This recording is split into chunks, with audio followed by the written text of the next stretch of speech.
নমস্কার। ইন্দিরা গান্ধী রাষ্ট্রীয় মুক্ত বিশ্ববিদ্যালয়ের আঞ্চলিক সদর দপ্তর কলকাতা কেন্দ্র থেকে BHIC 112 history of India 7 1605 to 1750 এই আলোচনায় আজকের আলোচিত ইউনিট নাম্বার 5 এবং unit number 6। Unit number 5 rise of Sikh power এবং unit number 6 craft production manufacture and artisanal groups. এই আলোচনায় ইন্দিরা গান্ধী রাষ্ট্রীয় মুক্ত বিশ্ববিদ্যালয়ের পক্ষ থেকে আজকের লাইভ প্রোগ্রামে অংশগ্রহণকারী সমস্ত পাঠক সমাজকে আমি অঞ্জন কুমার বসু স্বাগত জানাই। আজকের আমার আলোচনার বিষয়বস্তু হিসেবে প্রথমেই আমি পাঠ এককগুলির উদ্দেশ্যগত দিক সম্পর্কে বলবো। তারপরে আমি মুঘল পূর্ববর্তী সময়কালে পাঞ্জাবের সার্বিক অবস্থা সম্পর্কে বলবো এবং মুঘল যুগে পাঞ্জাব সম্পর্কে একটা ধারণা দেওয়ার চেষ্টা করব। মুঘল ও শিখ গুরুদের সম্পর্কের বিষয়টি আমার আলোচনার মধ্যে থাকবে। পাশাপাশি শিখ রাষ্ট্রের প্রতিষ্ঠা এই বিষয়টি প্রাধান্য পাবে এবং ইউনিট নাম্বার 6 থেকে থাকবে কৃষিভিত্তিক উৎপাদন সামগ্রী। এর উপর আমি আলোচনায় কিছু বলার চেষ্টা করব। এছাড়াও খনিজ পদার্থ, খনি এবং ধাতু শিল্পের বিষয় আমার আলোচনার মধ্যে থাকবে। কাঠ ও অন্যান্য শিল্প উৎপাদন এবং বিভিন্ন উৎপাদন সংস্থা, বিশেষ করে রাষ্ট্রীয় কারখানা উপর আলোকপাত করব এবং অবশেষে এই দুই পাঠ এককের মধ্যে ইন্দিরা গান্ধী রাষ্ট্রীয় মুক্ত বিশ্ববিদ্যালয় পাঠক সমাজকে কি বার্তা প্রদান করতে চায় তা আলোচনার শেষ পর্বে আলোচিত হবে। আমি প্রথমে এই পাঠ এককের উদ্দেশ্যগত দিক প্রসঙ্গে বলতে চাই। এই পাঠ এককের মধ্য দিয়ে পাঠক সমাজ যেমন প্রাক মুঘল যুগের পাঞ্জাবের আর্থসামাজিক রাজনৈতিক পরিস্থিতি সম্পর্কে একটা ধারণা অর্জন করবে এবং মুঘল পর্বে এসে পাঞ্জাবের সামাজিক, আর্থসামাজিক এবং সংস্কৃতির ক্ষেত্রে কি পরিবর্তন বা কি জাতীয় পরিবর্তনের ধারাবাহিকতা এর সূচনা হলো তা পাঠক সমাজ অনুধাবন করতে সক্ষম হবে। পাশাপাশি মুঘলদের সাথে গুরু নানক প্রতিষ্ঠিত শিখ ধর্মের গুরুদের সার্বিক সম্পর্ক এবং শিখ রাষ্ট্রের প্রতিষ্ঠার সূচনা লগ্ন সম্পর্কে একটা ধারণা পাঠক সমাজ উপলব্ধি করবে। এর পাশাপাশি কৃষিভিত্তিক উৎপাদন সামগ্রী মুঘল যুগের এই পর্বে কিরকম সম্ভবপর হয়েছিল এবং খনি এবং খনিজ শিল্প এবং ধাতু শিল্পের অগ্রগতি, কাষ্ঠ ও অন্যান্য শিল্প উৎপাদন এবং রাজকীয় কারখানাগুলির ভূমিকা এবং রাজকীয় উদ্যোগে শিল্প উৎপাদন সম্পর্কে পাঠক সমাজ একটা ধারণা অর্জন করবে। মোটামুটিভাবে ইন্দিরা গান্ধী রাষ্ট্রীয় মুক্ত বিশ্ববিদ্যালয় এই দুই পাঠ এককের মধ্য দিয়ে একাধারে যেমন ভারতবর্ষে ভক্তি ধর্মীয় মতাদর্শের মধ্যে দিয়ে কিভাবে একটা স্বতন্ত্র জাতির আত্মপ্রকাশ এবং তাদের বেড়ে ওঠা এবং পাঞ্জাবকে কেন্দ্র করে একটা অখিল শিখ সাম্রাজ্য প্রতিষ্ঠার স্বপ্নের বাস্তবায়নের ধারাবাহিকতা। এর পাশাপাশি আমরা মুঘল যুগের এই পর্বে অর্থাৎ 1605 থেকে 1750 এটা আমাদের বিশেষ আলোচনার জায়গা থাকবে। সেই পর্বে উৎপাদন ব্যবস্থা সম্পর্কে পাঠক সমাজ একটা স্বচ্ছ ধারণা উপলব্ধি করতে পারবে। তার সেই কৃষি উৎপাদন পদ্ধতি হোক বা কৃষি উৎপাদন ব্যবস্থাই হোক বা অকৃষি উৎপাদন ব্যবস্থাই হোক, অর্থাৎ খনিজ ধাতু শিল্প উৎপাদন ব্যবস্থাই হোক, সে সম্পর্কে একটা স্বচ্ছ ধারণা এবং রাজকীয় এবং ব্যক্তিগত উদ্যোগ এবং ছড়িয়ে ছিটিয়ে থাকা হস্তশিল্পীদের একত্রিত করার যে কর্ম প্রচেষ্টা বিভিন্ন অঞ্চলে সংগঠিত হয়েছিল এবং ভারতের আর্থিক ইতিহাস যেটা মুঘল পর্বে যে থেমেছিল না, সেটা আমরা অনুধাবন করতে সক্ষম হব। আমার প্রথম আলোচনার ক্ষেত্র থাকবে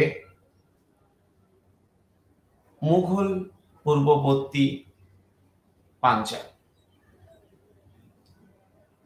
চতুর্দশ এবং পঞ্চদশ শতক ভারতের বিভিন্ন অঞ্চলে যে প্রতিবাদী ধর্মীয় আন্দোলন সাড়া জাগিয়েছিল, যেমনটা আমরা ষোড়শ শতকে ইউরোপে রিফরমেশন বা ধর্ম সংস্কার আন্দোলনে বা সংস্কার আন্দোলনের মধ্যে দিয়ে অর্থাৎ প্রোটেস্ট্যান্ট মতাদর্শের বিকাশ লক্ষ্য করি, তেমনি প্রতিবাদী ধর্ম আন্দোলন কিন্তু চতুর্দশ এবং পঞ্চদশ শতকে ভারতের বিভিন্ন অংশে প্রভাব বিস্তার করেছিল এবং এই ধর্মীয় আন্দোলন ভারতের উত্তর পশ্চিম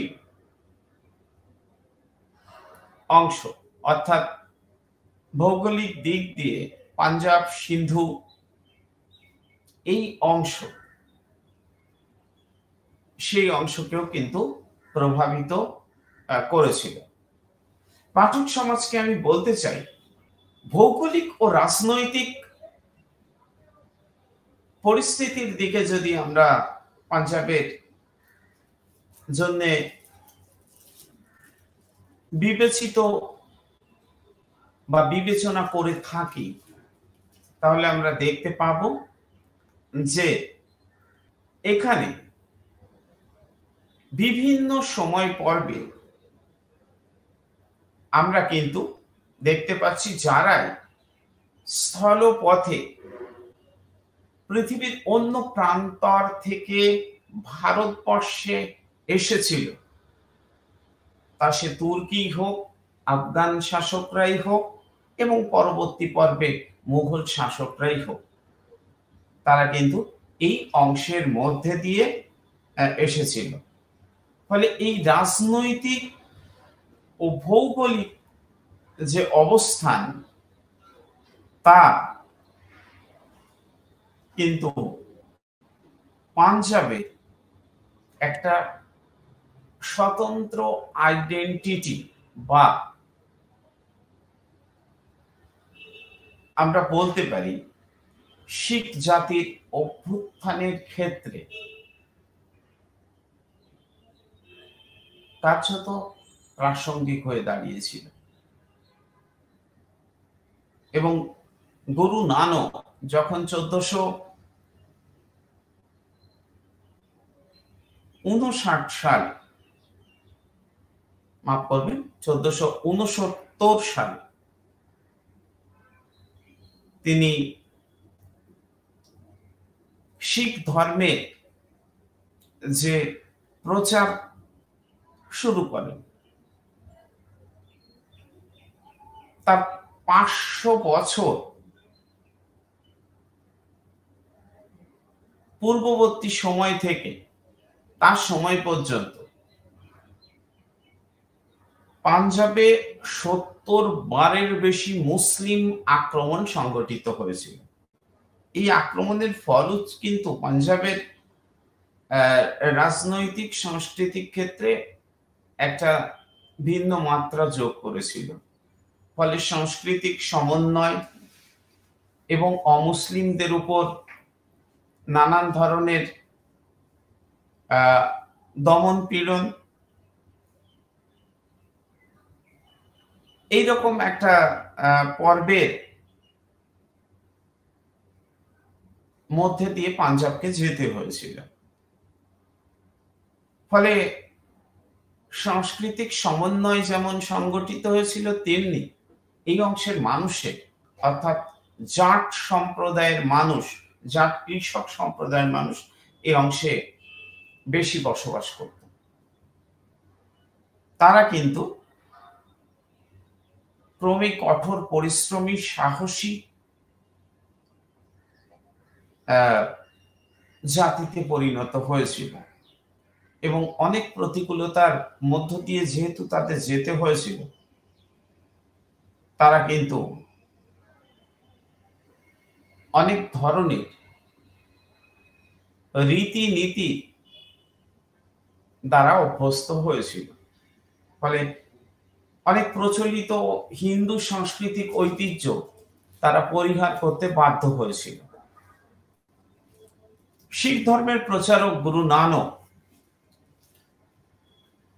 দিল্লির সুলতান সিকান্দার লোধির সমসাময়িক ছিলেন এবং সিকান্দার একজন ধর্মান্ধ শাসক ছিলেন। মানে ধর্মান্তরিত করা এবং অন্য ধর্মের মানুষকে হেয় প্রতিপন্ন করা তার মানসিকতার মধ্যে ভীষণভাবে কাজ করেছিল।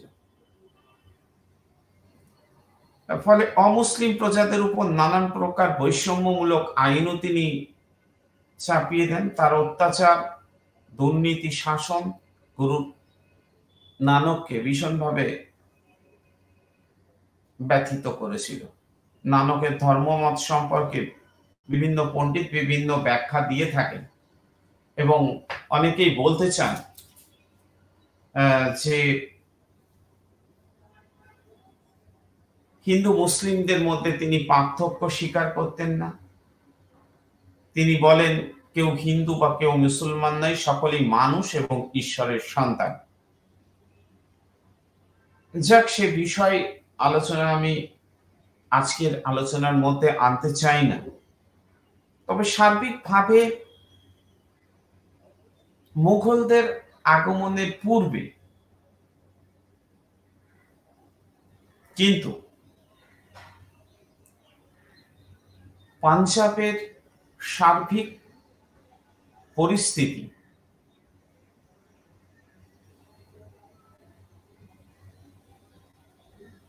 জাট সম্প্রদায়ের মানুষের খুব উপযোগী ছিল না।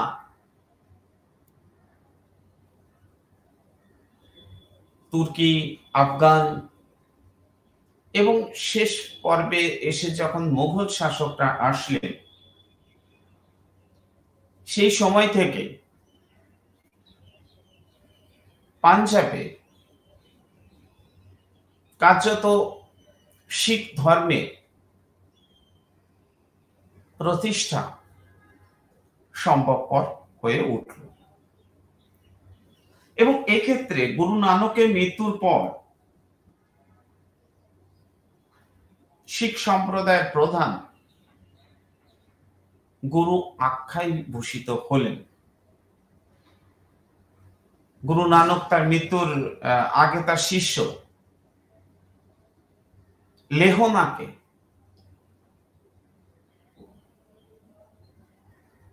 উত্তরাধিকারী মনোনীত করেন, যিনি পরবর্তীকালে কিন্তু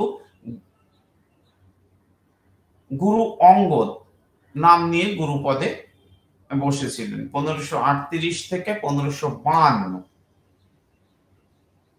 এবং তিনি গুরু নানকের বাণীগুলোকে গুরুবাণী বলে প্রকাশ করেছিলেন। তিনি শিখদের একটা শৃঙ্খলায় বাঁধেন এবং শিখদের জন্য নিজস্ব একটা লিপি, যেটা হচ্ছে গুরুমুখী লিপি, সেটা প্রবর্তনও করেন। অঙ্গদ তার দুই পুত্র কাউকেই কিন্তু পরবর্তী গুরুপদে নির্বাচিত করেননি, বরঞ্চ অনেক ধর্মপ্রাণ এক তার শিষ্য অমর দাসকে তিনি পরবর্তী গুরুপদে মনোনীত করেন, এবং তিনি এক ভ্রাতৃত্ব বন্ধনের মধ্য দিয়ে শিখ জাতির ঐক্য বৃদ্ধির পরিকল্পনা করেন, যাতে করে শিখ জাতি একটা নিজস্ব আইডেন্টিটি, অস্তিত্ব খুঁজে পায়। তিনি শিখ পন্থকে 22টি মঞ্জিতে ভাগ করেন এবং প্রতি মঞ্জির দায়িত্ব একজন ধর্মপ্রাণ দায়িত্বশীল শিখের হাতে অর্পণ করেন, এবং শিখদের মধ্যে একতা এবং সেতু বন্ধনের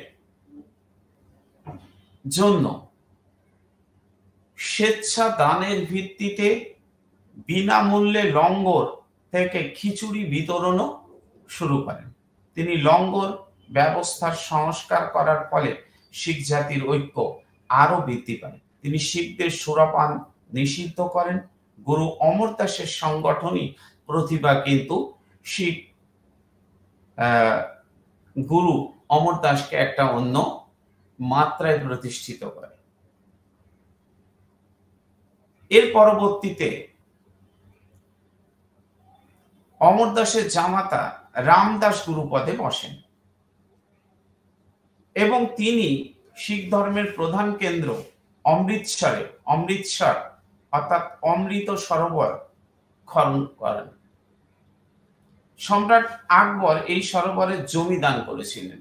অর্থাৎ বোঝা যাচ্ছে যে এই পর্বের শিখ গুরুদের সাথে মুঘলদের সম্পর্ক কিন্তু যথেষ্ট ভালো ছিল, এবং এই সরোবরটি শিখদের প্রধান ধর্ম মন্দির অমৃতসরের স্বর্ণ মন্দির এর ভিত্তি স্থাপন করেন। তার আমলে অমৃতসর নগরীর খ্যাতি বাড়তে শুরু করে, এবং গুরু রামদাস 1581 সালে তার মৃত্যু হয়। তিনি শিখ সম্প্রদায়ের শক্তি বৃদ্ধির ক্ষেত্রে যথেষ্ট অবদান রেখে যান, এবং গুরু রামদাসের মৃত্যুর পর তার পুত্র গুরু অর্জুন 1581 খ্রিস্টাব্দে গুরু পদে বসেন। তিনি পঞ্চম গুরু ছিলেন। তিনি অমৃতসর সরোবর এর মধ্যস্থলে হরমন্দির তৈরি করেন। তিনি গুরু নানকের বাণী সংকলন করে গ্রন্থ সাহেব রচনা করেন, যা শিখদের প্রধান ধর্মগ্রন্থ হিসেবে খ্যাতি অর্জন করে, এবং শিখদের স্বেচ্ছা দানেরও নির্দেশ দেন। অর্থাৎ প্রতি শিখ ইচ্ছা করলে কিছু দান ধ্যান করতে পারেন, এবং যে সকল শিখ এই স্বেচ্ছা কর দান করবেন তাদের দানের অর্থে শিখ পন্থের হাতে প্রচুর অর্থ জমা হতে থাকে, এবং শিখ যে সমস্ত ব্যক্তিত্ব এই কর আদায় করার কাজে যুক্ত ছিলেন তাদেরকে মাসান্ত বলা হতো। মাসান্ত, মা দন্তেশ্বর দন্তের নয় দ। তার আমলে শিখ জাতি কিছু কৃষি ছাড়াও স্বতন্ত্র ধরনের কিছু কর্মপন্থা বেছে নিয়েছিল, যেমন ব্যবসা বাণিজ্য, এবং কিছু কঠোর পরিশ্রমের কাজও শিখ জাতি গ্রহণ করেছিল।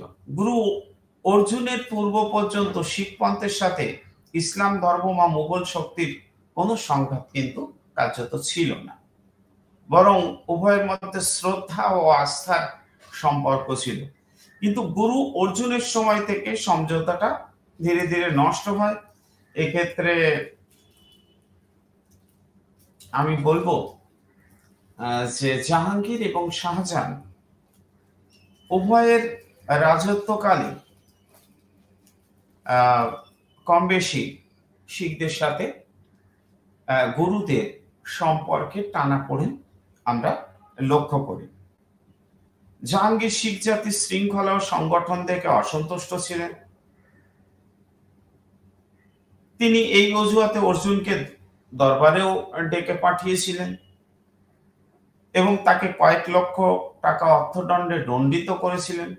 গুরু বলেন তার কোনো ব্যক্তিগত অর্থ নেই, শিখ পন্থের সংগৃহীত অর্থ দিয়ে তিনি ওই জাতির উন্নয়নকে সম্ভবপর করে তুলেছেন। কাজে তার পক্ষে এই অর্থদণ্ড তার উপরে যা চাপানো হলো তার পক্ষে দেওয়া সম্ভব নয়। এইভাবে অর্জুনের সাথে কিন্তু জাহাঙ্গীর সম্পর্কে টানাপোড়েন হয় এবং তাকে শাস্তিও দেওয়া হয়। গুরু অর্জুন শিখ জাতির সঙ্গে মুঘলদের দীর্ঘস্থায়ী বিবাদের সূচনা করেন বলে এইসার গুপ্ত মতো ইতিহাসবিদরা মনে করেন। এরপর থেকে শিখ জাতি তাদের অধিকারে অস্ত্রবল রাখার শপথও নেয়। তবে এই লেখক স্বীকার করেন তখনও পর্যন্ত শিখরা একটা ধর্মীয় সম্প্রদায়ের বেশি কিছু ছিল না, তাদের মধ্যে রাজনৈতিক চেতনাবোধও তৈরি হয়নি। গুরু অর্জুনের পর গুরুপদে বসেন হরগোবিন্দ 1606 থেকে 1645। ষষ্ঠ গুরু হিসেবে তিনি মনোনীত হন। গুরু অর্জুনকে আমরা পঞ্চম গুরু বলছি। তিনি শিখদের মধ্যে সামরিক সংগঠন আরম্ভ করেন। তার নির্দেশে একটা শিখ সামরিক বাহিনীও করা হয়। সম্রাট জাহাঙ্গীর হরগোবিন্দকে দরবারে হাজিরার নির্দেশ দেন এবং তার পিতার প্রদেয় জরিমানা দিতেও নির্দেশ দেন। হরগোবিন্দ অসামর্থ্য জানালে তাকে গোয়ালিয়র জেলে বা কারাগারে বন্দী করা হয়। জেল থেকে মুক্ত হয়ে তিনি শিখ জাতির আত্মগঠনের জন্য মুঘলদের সাথে একটা শান্তির রেখে চলেন। তবে শাহজাহান সিংহাসনে বসার পরে শিখ মুঘল সংঘাত আরম্ভ হয় এবং মুঘল বাহিনী কর্তারপুর, পাঞ্জাবের কর্তারপুরে যুদ্ধে শিখদের পরাস্ত করেন এবং গুরু হরগোবিন্দ কাশ্মীর ও কাংড়া পার্বত্য অঞ্চলে আশ্রয় নেন এবং 1645 খ্রিস্টাব্দে তার মৃত্যু হয়। তবে শিখ জাতির জাতীয়তাবোধ সংগঠনে গুরু হরগোবিন্দের অবদান কিন্তু কোনোভাবেই অস্বীকার করা যায় না। তিনি অমৃতসরের হর মন্দির সামনে আকাল তাখ্ত নির্মাণ করেন। এই আকাল তাখ্তে তিনি বসে শিখ জাতিকে নির্দেশ দিয়েছিলেন। পরবর্তীকালে এই আকাল তাখ্ত থেকে প্রচারিত নির্দেশই শিখ জাতি নত শিরে মেনে নিত। আকাল তাখ্তে শিখ জাতির আইনসভা, কার্যত আইনসভা, পার্লামেন্ট পরিণত হয়। মুঘলদের অনুরূপে তিনি শিখদের জন্য সংগঠন চালু করেন। এরপর ক্ষমতায় আসেন হর রায়। তিনি গুরুপদে বসেন 1645 এবং তার সময়কাল ছিল 1661 পর্যন্ত। তিনি একটি ক্ষুদ্র শিখ বাহিনীও গঠন করেন, কিন্তু শাহজাহানের পুত্রদের মধ্যে গৃহযুদ্ধের সময় তিনি দারাশিকোর প্রতি সহানুভূতি দেখাবার জন্য ঔরঙ্গজেব তার প্রতি ভীষণভাবে অসন্তুষ্ট হন। ফলে তার মৃত্যুর পর তার পুত্র হরকিষাণ গুরুপদে বসেন। হরকিষাণ 61 থেকে 64, খুবই অল্প সময়ের জন্য, মাত্র 5 বছরের মধ্যে তার মৃত্যু হয়। এরপর কিন্তু শিখ জাতির উত্থানের ক্ষেত্রে 1664 থেকে 75 গুরুপদে বসেন গুরু তেগ বাহাদুর। ইনি কিন্তু শিখ জাতিকে নতুন ভাবে তুলে ধরার চেষ্টা করেছিলেন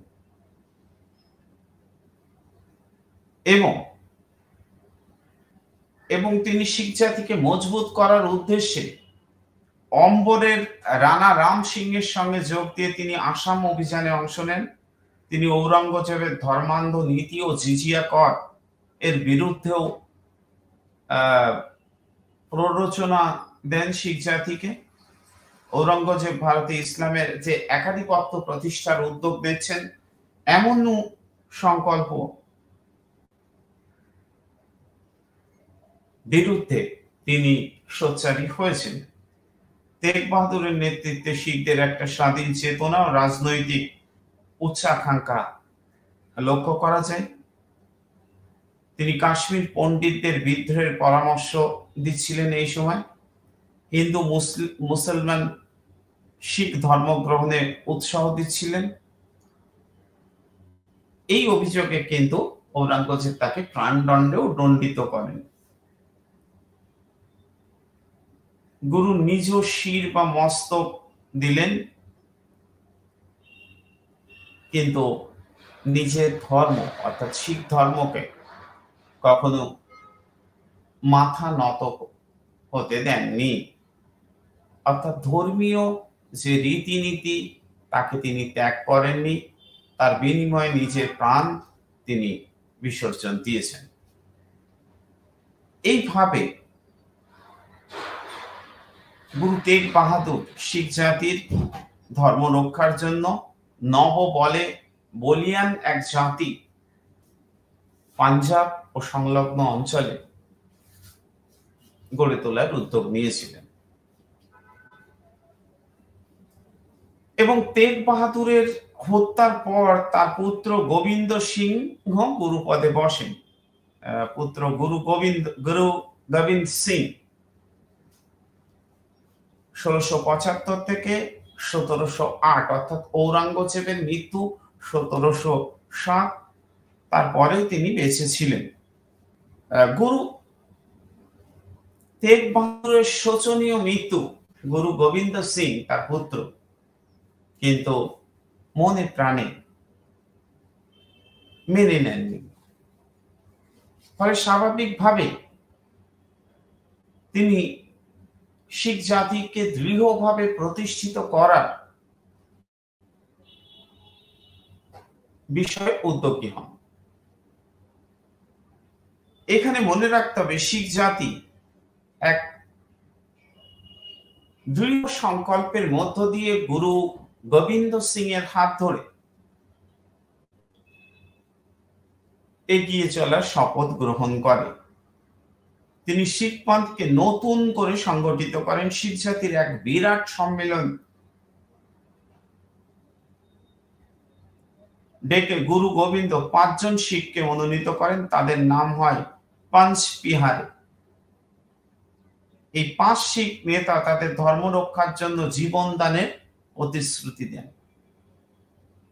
গুরু সম্মিলিত শিখদের এখান থেকে আত্মবিশ্বাস এবং আত্মপ্রচার দ্বারা নিজ ধর্মকে উঁচুতে তুলে ধরার নির্দেশ দেন। বিনয় ও আত্মসমর্পণ দ্বারা শত্রুর হৃদয় জয় করা যাবে না বলে তিনি জানিয়ে দেন। তিনি পাহুল বা দীক্ষা প্রথাও এই পর্বে চালু করেন এবং খালসা বাহিনী তৈরি করেন। এছাড়াও 1703 সালে আনন্দপুরে গুরু গোবিন্দ সিংহ মুঘলদের সাথে যুদ্ধ করেন এবং অবশেষে মিত্রতাও করেন 1703 পরবর্তী পর্বে। এবং গুরু গোবিন্দ মুঘল প্রতিরোধে সাফল্য লাভ করেননি, এটা সত্য, কিন্তু তিনি শিখদের জন্য স্বতন্ত্র রাজ্য প্রতিষ্ঠা না করেও একটা স্বপ্ন শিখ জাতির মনে স্থায়ী ভিত্তি দেওয়ার চেষ্টা করেছিলেন। একথা অনস্বীকার্য যে তিনি মুঘল প্রতিরোধের ঐতিহ্য সৃষ্টি করেন এবং শিখদের খালসা সম্প্রদায়ে সংগঠিত করে পরবর্তী স্বতন্ত্র রাজ্য শিখ রাজ্য গঠনের পথ প্রস্তুত করে দিয়েছিলেন। এবং শিখ আন্দোলন পরবর্তীকালে প্রমাণ করে যে গুরু গোবিন্দ সিংহ কিভাবে শিখ জাতিকে তার পিতার মতোই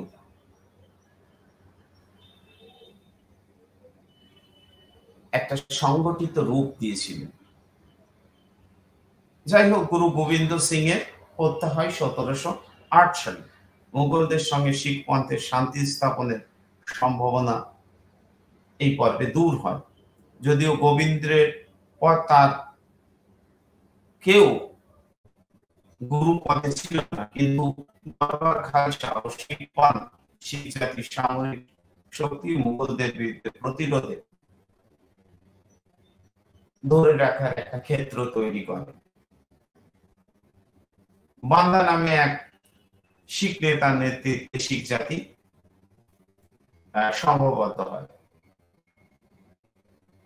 এবং গুরু গোবিন্দ তার পুত্রদের হত্যা ও শিখ গুরুদ্বার গুলি ধ্বংসের প্রতিশোধ নেওয়ার বান্দা বাহাদুর পাঞ্জাবের ধর্মযুদ্ধ আরম্ভ করেন এবং বান্দা শিখদের ঐক্যবদ্ধ করে দীর্ঘ 8 বছর মুঘল শক্তির বিরুদ্ধে লড়াই চালিয়ে যান। এবং মুঘল শাসনকর্তা আব্দুল সামাদ খাঁ বান্দাকে গুরুদাসপুরে একটা পর্বে বন্দী করেন। দিল্লিতে এনে তাকে 1716 সালে হত্যা করা হয়। রবীন্দ্রনাথের মতো বিশ্বকবিও বান্দাবীরের নামে কবিতা লিখেছিলেন। গুরুদাসপুর গড়ে বান্দা যখন বন্দী হইল, তুরানি সেনার করে সমুখ্য চলে মুঘল সৈন্য, ওড়াইয়ে পথের ধুলি ছিন্ন শিখের মুন্ডু লইয়া বর্ষা ফলকে তুলি। বান্দা ছিলেন একজন সাহসী যোদ্ধা এবং বান্দার মৃত্যুর পর শিখ জাতি মুঘলদের বিরুদ্ধে কিন্তু প্রতিরোধ চালাতে থাকে এবং 1739-এ নাদির শাহের আক্রমণ পাঞ্জাবে মুঘল শক্তি যখন ভেঙে পড়ে, তখন কিন্তু পুনরায় শিখ শক্তি আবার নতুন উদ্যমে 1765 সালে কাজ শুরু করে। এবং এই সময় দুটো সেনা দল শিখদের মধ্যে তৈরি হয়, একটা বুড়া দল এবং আরেকটা তরুণ দল নামে পরিচিত। প্রতি 5টি জাঁঠা এই সেনা দলে ছিল। তার প্রতি জাঁঠা অর্থে আমরা বলছি অনেকটা রেজিমেন্ট, ভারতীয় সেনাবাহিনীর আধুনিক ব্যাটালিয়ন, সেই রকম আমরা জাঁঠা অর্থে রেজিমেন্ট বা ব্যাটালিয়ন বলতে পারি। এরকম যেখানে 1500 থেকে 2000 খালসা সৈন্য ছিল। প্রতি জাঁঠায় সর্দার বা জাঠেদার মূল নেতা কাপুর সিং এর নেতৃত্বে মুঘলদের বিরুদ্ধে যুদ্ধ চালাতে থাকে এবং গুরু গোবিন্দের বিধবা পত্নী সাহিব দেওয়ানের নির্দেশে দল খালসা গঠিত হয়। এই দল খালসা পাঞ্জাবের বাড়ি দোয়া অধিকার করে। এইভাবে শিখ শক্তি এগিয়ে চলে। 1767 আবদালি পাঞ্জাবের শিখ জাতির স্বাধীনতা মেনে নেন এবং মুঘল শাসন তার আগেই পাঞ্জাবে কিন্তু লোপ পায়। এবং পরবর্তীকালে আমরা পাঞ্জাবের মিশলগুলোকে একত্রিত করে সুকারচুকিয়া মিশলের অধিপতি রঞ্জিত সিং অখিল শিখ সাম্রাজ্য প্রতিষ্ঠা করেছিল। এইভাবে মুঘল যুগপর্বে মুঘল শাসক এবং শিখ গুরুদের মধ্যেকার একটা সম্পর্কের বাতাবরণ এবং অন্তিমে শিখ রাষ্ট্রের প্রতিষ্ঠার স্বপ্ন বাস্তবায়িত হয়, যে ক্ষেত্রে অবদান রাখেন গুরু নানকের ধর্মীয় মতাদর্শ, গুরু গোবিন্দ, গুরু অর্জুন সিং, তেগ বাহাদুর, বান্দা বাহাদুর, হরগোবিন্দ প্রমুখ ব্যক্তিত্ব, এবং অবশেষে রঞ্জিত সিং অখিল শিখ সাম্রাজ্য প্রতিষ্ঠা করেন। আমার পরবর্তী আলোচনার বিষয়বস্তু কৃষিভিত্তিক উৎপাদন সামগ্রী। মুঘল যুগ পর্বে কৃষিভিত্তিক উৎপাদন সামগ্রী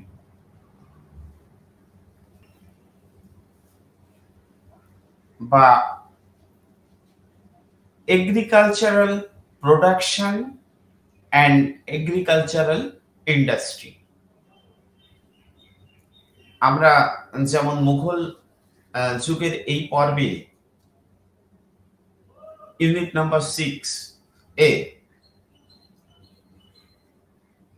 মুঘল কৃষি উৎপাদন ব্যবস্থা সম্পর্কে একটা আভাস দেওয়ার চেষ্টা করব। পাশাপাশি কৃষি ভিত্তিক শিল্প, যা ভারতের বিভিন্ন প্রান্তে মুঘল শাসকদের হাত ধরে বা সাধারণ মানুষের প্রয়োজনীয়তা এবং তাদের কারিগরি দক্ষতার মধ্য দিয়ে বিকাশ লাভ করেছিল, তা দেখার চেষ্টা করব। মুঘল যুগের শিল্পকে প্রধানত আমরা দুটো পর্বে ভাগ করতে পারি, একটা কৃষি ভিত্তিক শিল্প আর একটা হচ্ছে অকৃষি ভিত্তিক শিল্প। আধুনিক যুগের মতো কারখানা, এই বৃহত্তর কারখানা ধারণা মুঘল যুগে প্রচলিত না থাকলেও বিভিন্ন উপায়ে কিন্তু উৎপাদন ব্যবস্থা, বিশেষ করে শর্করা উৎপাদন ব্যবস্থা গ্রামীণ কুটির শিল্পের অঙ্গ হিসেবে ছিল। এক্ষেত্রে আমি প্রথমে বাংলার গুড় বা চিনি শিল্পের কথা বলবো। শুধু বাংলায় নয়, ভারতের একটা বৃহত্তর অংশে মুঘল যুগে যে গুড় শিল্প বা চিনি শিল্প, এটার বিষয়ে আলোচনা করব। আখ ও তালের রস থেকে কৃষকরা এই গুড় বা চিনি প্রস্তুত করতেন। প্রথম দিকে আগুনের সাহায্যে এবং অপ্রয়োজনীয় গাছপালার ডাল শুকিয়ে জ্বালানি সামগ্রী উপযোগী করে মাড়াই করা আখ এর রস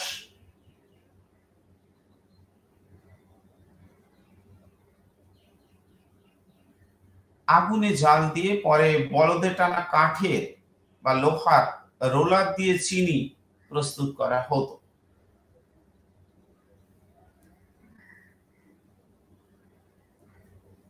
তার কারণ পরবর্তীকালে এই পদ্ধতির পরিবর্তন হয়েছিল যে আখের রস বের করার ক্ষেত্রে লোহার রোলারকে ব্যবহার করা হয়েছিল।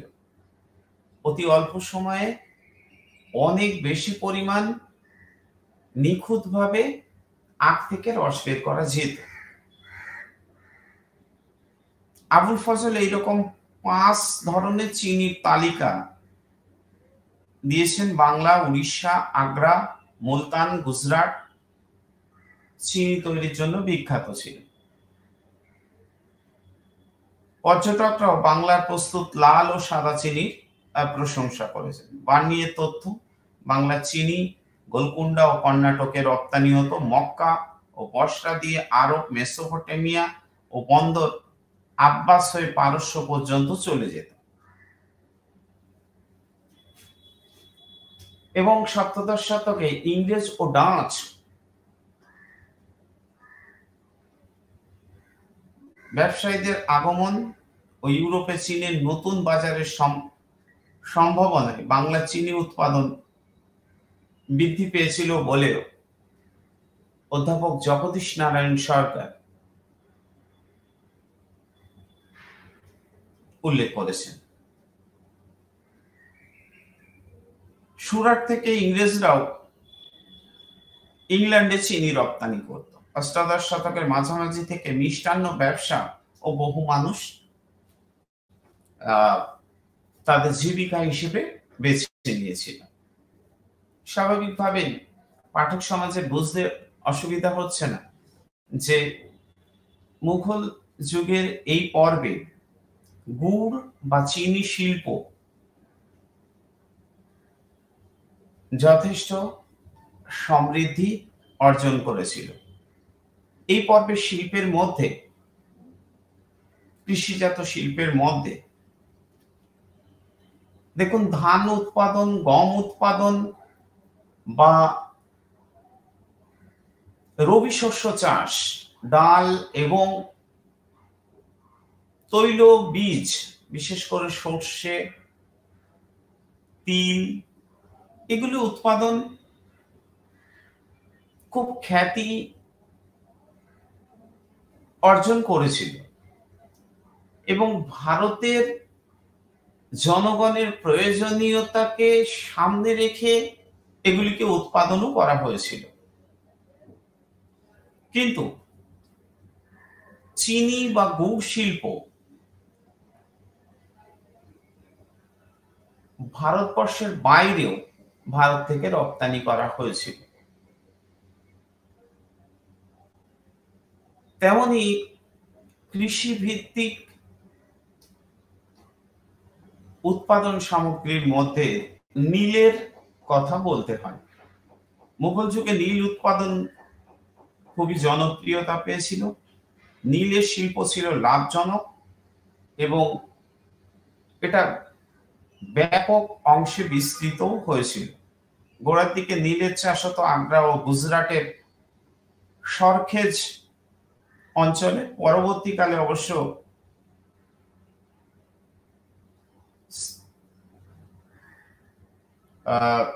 এই জায়গারও পরিবর্তন হয় এবং ভারতের বিভিন্ন অঞ্চল, বিশেষ করে পাটনা,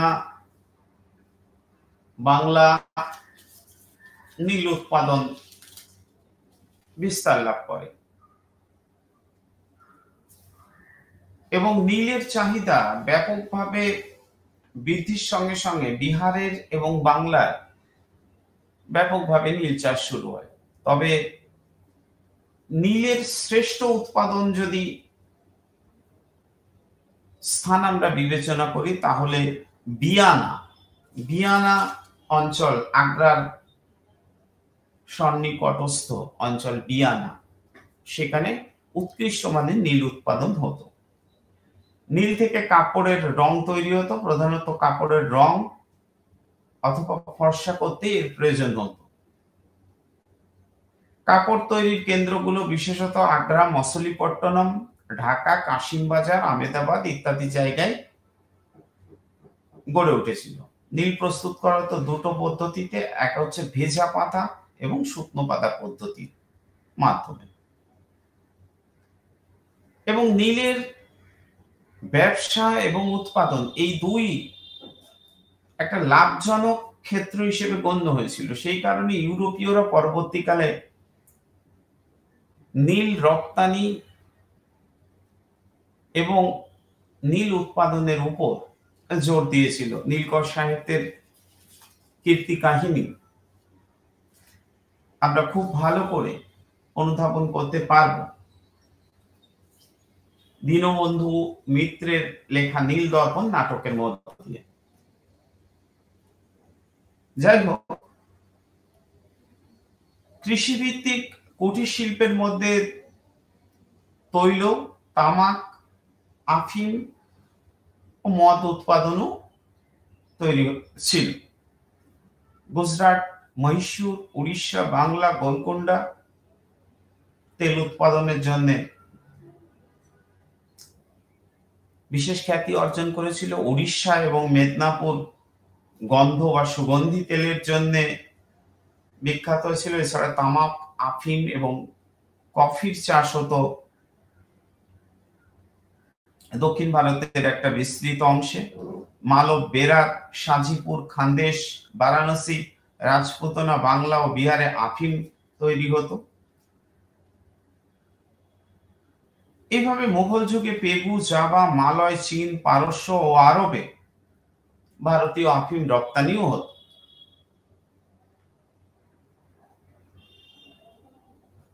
খেজুরের রস থেকে তাড়ি, মহুয়া এক ধরনের মদ, ভাত থেকে পচাই ও ঝোলা গুড় থেকে বেশি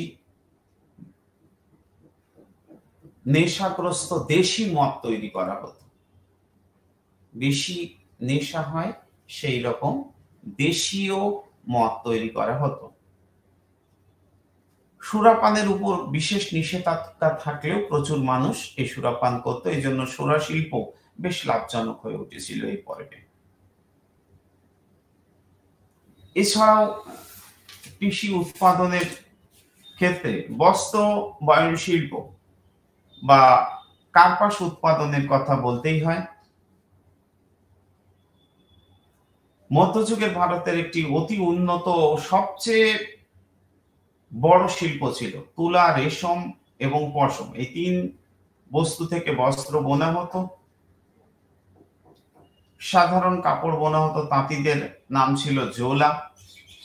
বাংলা, গুজরাট, করমন্ডল, পাটনা, বানারস অঞ্চলে তাঁতিরা অনুন্নত যন্ত্রপাতি দিয়ে কায়িক পরিশ্রমের মাধ্যমে বিভিন্ন ধরনের সুতি বস্ত্র উৎপাদন করত। পরবর্তীকালে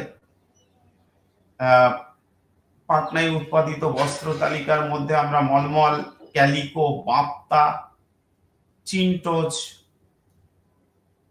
আম্ব্রারতি এবং ঢাকার তৈরি মসলিন যা জগৎ বিখ্যাত ছিল এরকম কাপড়ও পাই। ব্রোচ ও সুরাটের নিকটবর্তী অঞ্চলেও প্রচুর বাপ্তা কাপড় উৎপাদন হতো। পারস্য, তাতারি, তুরস্ক, সিরিয়া, আরব, ইথিওপিয়া ও অন্যত্র গুজরাট থেকে সিল্ক ও তাঁত বস্ত্র রপ্তানি হতো। এবং একটা সময় পর্বে ইউরোপীয় বণিকরা ভারতীয় বস্ত্রের এবং রেশম শিল্পে তাগিদে ছুটে এসেছিল। এছাড়াও কার্পেট, শাল তৈরি, চট ও থলে পাটের এগুলো শিল্প এই সময় গড়ে উঠেছিল। আবার যদি আমরা মুঘল যুগের খনি ও ধাতু শিল্পের দিকে তাকাই তাহলে কিন্তু আমরা দেখতে পাব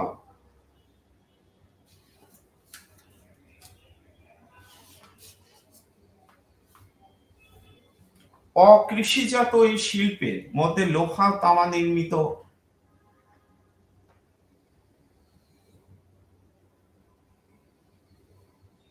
বিভিন্ন দৈনন্দিন ব্যবহার সামগ্রী এবং লোহার তৈরি অস্ত্রশস্ত্র কৃষি ও কাজের পাশাপাশি সামরিক ক্ষেত্রেও কাজে লাগত। যুদ্ধের জন্য সেনাদলের প্রয়োজনে লোহার ওই সময় যন্ত্রপাতি ও অস্ত্র তৈরি করা হতো। কামার বা কর্মকাররা লোহার জিনিস তৈরিতে ছিল বা দক্ষতা অর্জন করেছিল। বাংলা, এলাহাবাদ, আগ্রা, বিহার, গুজরাট, দিল্লি ও কাশ্মীরের লোহা পাওয়া যেত এবং এই সমস্ত অঞ্চলে লোহা তৈরি জিনিস তৈরি হতো। ধাতু অপেক্ষা কাঠের দাম কম ছিল। কাঠ শিল্প যথেষ্ট খ্যাতি অর্জন করেছিল। বিশাল অরণ্য অঞ্চল মুঘল যুগে বিভিন্ন উত্তর এবং দক্ষিণ ভারতের বিভিন্ন অংশে লক্ষ্য করা যায়। কাঠের বাড়ি ঘর ও কৃষিকাজে প্রয়োজনীয় সরঞ্জাম, গৃহস্থলীর মালবাহী গাড়ি, নৌকা ইত্যাদি তৈরি হতো কাঠের সামগ্রী দিয়ে। মুঘল অভিজাতরা গৃহে নানান ধরনের কাঠের আসবাবপত্র ব্যবহার করত। ধনী, দরিদ্র এবং মধ্যবিত্ত গৃহের শোভা বর্ধনের জন্য সামর্থ্য অনুযায়ী কাঠের আসবাবপত্র নির্মাণ করাতেন। পরবর্তীকালে পর্তুগিজ ও ইংরেজরা আসার পর চেয়ার, টেবিল এবং বেঞ্চের চলন শুরু হয়। তাছাড়াও শোবার খাট, তক্তাপোষ, সিন্দুক, বাক্স প্রভৃতির চাহিদাও বাড়ে। এছাড়া চন্দন কাঠ দিয়ে শৌখিন জিনিসও তৈরি হতো। মুঘল যুগে কাষ্ঠশিল্প যথেষ্ট খ্যাতি অর্জন করেছিল। এছাড়াও অন্যান্য শিল্পের মধ্যে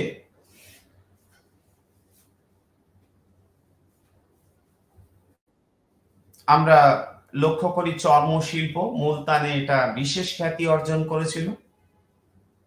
পেলসাট, মোরল্যান্ড প্রমুখ বাংলা, বিহারেও চর্মশিল্পের যথেষ্ট অগ্রগতির তথ্য প্রদান করেছেন। তালপাতায় লেখা হতো, অর্থাৎ কাগজ তৈরি শিল্প এই সময় খুব খ্যাতি অর্জন করেনি। লাহোর, অযোধ্যা প্রভৃতি স্থানে উত্তর ভারতে অরণ্য থেকে কাঠ জোগাড় করে তার মধ্য থেকে কাগজ প্রস্তুত করার কৌশল শুরু হয়েছিল।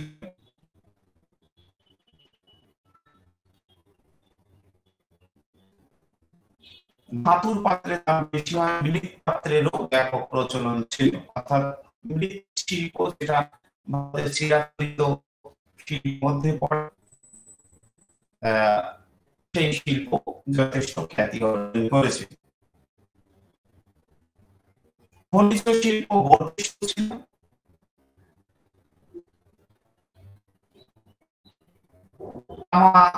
গন্ধ অক্ষত তোলা হয়েছিল।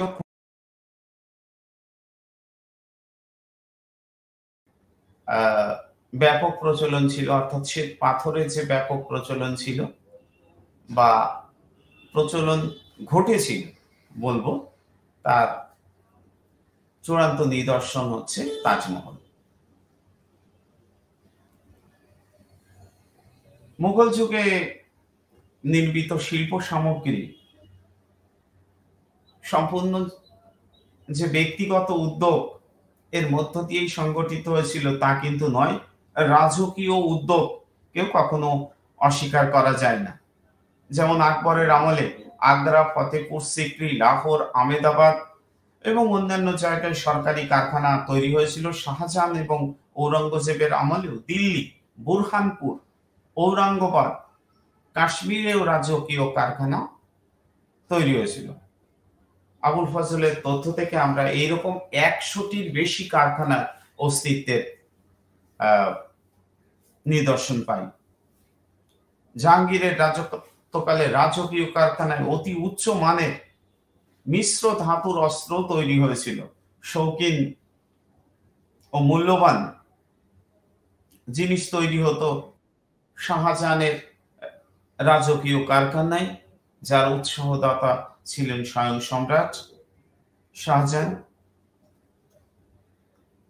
এছাড়াও স্বর্ণকার, সূচি শিল্প, চিত্রকর, রঙের মিস্ত্রি, লাক্ষা শিল্পী,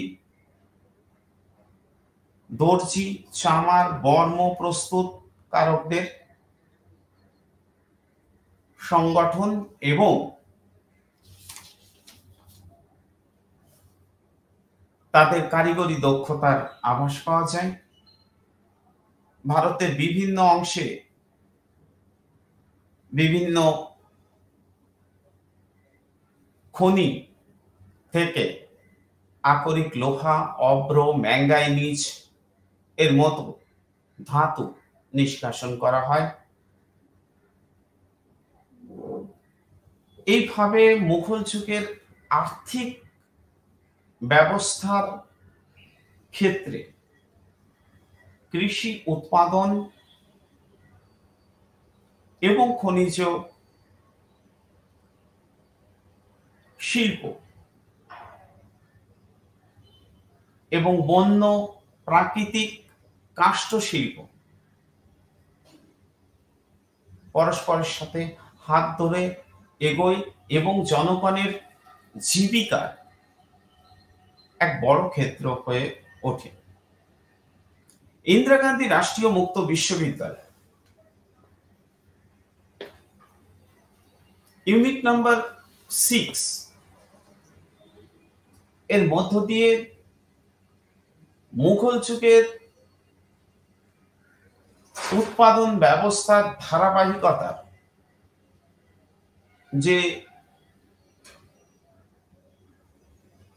প্রবাহমানতা তা পাঠক সমাজের কাছে তুলে ধরেছে। আমি আমার আলোচনার মধ্য দিয়ে এটাই বলতে চাই, এই দুই পাঠ এককের মধ্য দিয়ে ইন্দিরা গান্ধী রাষ্ট্রীয় মুক্ত বিশ্ববিদ্যালয় একাধারে যেমন একটা জাতি হিসেবে শিখ জাতির উঠে আসার বিষয়টি মুঘল এই যুগ পর্বে তুলে ধরতে চায়, তার পাশাপাশি মুঘল অর্থনৈতিক কর্মকাণ্ডের এক বিরাট ক্ষেত্র কৃষি এবং অকৃষি শিল্প উৎপাদন, অর্থাৎ কুঠির হস্ত নির্মিত শিল্প উৎপাদন ক্ষেত্রে প্রবাহমানতার ধারা, যা সুলতানি যুগ পেরিয়ে মুঘল যুগেও যে কোনো প্রকার ছেদ পড়েনি বা অবক্ষয়ের দিকে এগিয়ে যায়নি, বরং তার প্রবাহমানতা যা প্রাচীন কাল থেকে ভারতবর্ষে ছিল, সেই ধারাবাহিকতার সঙ্গে তাল মিলিয়ে সংগঠিত হয়েছিল, তা তুলে ধরতে চেয়েছে।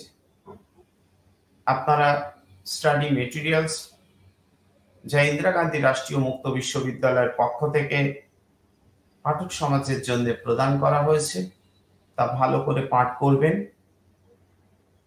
তাহলে এই বিষয় সম্পর্কে আপনাদের ধারণা আরো স্বচ্ছতা লাভ করবে। ধন্যবাদ। আমি আমার আলোচনা আজকের জন্য এখানেই সমাপ্তি ঘোষণা করছি।